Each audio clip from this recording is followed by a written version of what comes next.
Hey there! In this tutorial, we'll show you how to add an SSH key to your SFTP To Go user in order to facilitate private and public key authentication and tighten the security around your data.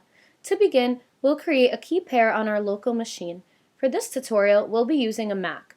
The same method is applicable for Linux. For a quick guide on how to create SSH keys on Windows, check out the links listed in the description. Open a terminal window and type in SSH keygen -f along with the target file name.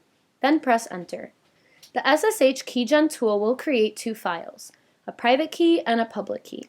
Make sure to keep the private key safe and avoid sharing it with anyone. On the other hand, the public key is meant to be shared, and we'll be copying it to SFTP To Go, which will allow us to connect to our SFTP server using the private key. Next, go to your app's dashboard and click on SFTP To Go in the add-on list. Select the user you would like to add the key to and click Import SSH Key. Paste the public key here and click Import SSH Key to proceed.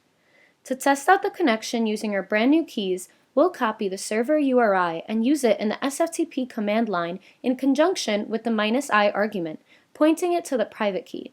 And look at that! We're able to connect to the server without providing the password.